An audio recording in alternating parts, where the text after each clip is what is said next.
Bonjour tout le monde. Aujourd'hui, j'étais occupé à regarder mes bégonias pousser et je me suis dit que je pouvais peut-être faire quelque chose de plus utile de ma matinée. Alors, j'ai jeté un œil au site de Aviwell. Aviwell propose un site pour des solutions nutritionnelles durables pour les animaux d'élevage, et ça reste une green tech et j'aime bien les green tech. Alors, j'ai jeté un œil au site et j'ai regardé ce qu'on pouvait en retirer comme information. Et aujourd'hui, je pense qu'on va se concentrer sur du SEO on-page. Alors, déjà, félicitations à Livel. Il y a un petit call to action ici. Le site est beau, très joli. Petit bug d'affichage sur les actus. Enfin, je vous laisse regarder pour corriger ça si ça vous intéresse. Et sinon, félicitations, franchement, impeccable. En termes de design, je vois que le site est multilingue et c'est un peu normal pour un site qui est à la fois sur Toulouse et Boston. Félicitations également pour votre levée de fonds. Maintenant, je me suis dit que je pouvais être utile parce que quand on cherche nutrition animale durable, eh bien, on tombe pas vraiment sur votre site sur les premières pages. On tombe par contre sur le site de idena.fr. Alors, j'y connais rien. Et au niveau de la stratégie globale de l'entreprise, je la connais pas. Je vais juste faire des comparaisons qui sont peut-être très approximatives et je m'en excuse. Donc on a un site qui pour un authority score de 21 a un trafic de 173 personnes par jour. C'est décent, notamment sur une niche aussi précise et pointue. Je note cependant que pour le même authority score, Idena a plusieurs fois ce trafic parce que en fait, l'un des sites n'aura que des mots-clés, des gens qui font des recherches AliWeb qui vont arriver sur lui, tandis que l'autre va avoir des informations proposées sur le site qui amènent les gens à découvrir le site et donc la marque. Positionnement très différent donc. Alors, il n'y a pas de stratégie de contenu à proprement parler aujourd'hui, et on ne va pas reprocher ça à une société qui consacrait son temps à faire des levées de fonds. Mais puisque la boîte a les fonds nécessaires aujourd'hui pour faire du marketing, eh bien, voici comment je m'y prendrai aujourd'hui pour travailler sur le site. Alors déjà, le site a plein de soucis, des contenus en doublon, des balises head manquantes, des titres manquants, des balises body manquantes. Le site a énormément de problèmes techniques et pour une simple bonne raison, c'est que c'est un site avec probablement une technologie propriétaire. On n'est pas sur un WordPress ou autre. Si je devais travailler sur le référencement du site, je commencerais par chercher à travailler sur un CMS parce que la plupart des CMS aujourd'hui sont aptes à gérer le référencement web. En termes de résultats, ce que ça donne, eh bien, sans CMS, on a des problématiques SEO qui ne sont pas prises en compte. Par exemple, ici, il n'y a pas de canonical sur cette page. Alors, on me dirait, sur la homepage, qu'il n'y ait pas de canonical, c'est pas important.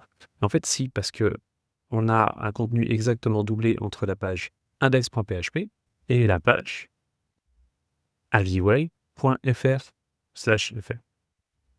C'est le même contenu. Donc, pour Google, il y a le duplicate content. Ça, c'était le premier point. Et maintenant, faisons une petite checklist des éléments qui sont nécessaires pour référencer une page. Et ici, je me suis concentré sur une page du blog parce que c'est plus facile. Donc, optimisation du titre et métadescription. Et je vais commencer par ça. En fait, déjà, il faudrait idéalement avoir une stratégie autour d'un mot-clé spécifique qui pourrait rapporter de l'audience. On n'en est pas là sur cette page parce qu'on est sur de l'actualité brute de l'entreprise. Je vais donc aller me concentrer sur une page un peu plus informationnelle que pourrait être celle-ci.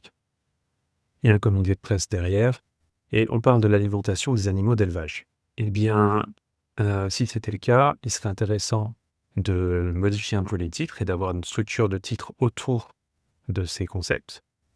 Ici, le titre est un peu long, mais ça passerait. La meta title destinée à Google, elle, est beaucoup trop courte, elle ne contient pas les mots-clés, sauf si les mots-clés sont Microba. Puisque Microba Life Science est un mot-clé intéressant pour cet article. J'observe ensuite qu'au niveau des titres, on a une H1, ça c'est très bien. Il me semble qu'on en a un seul, c'est encore mieux. Mais par contre, les sous-titres sont directement des H4.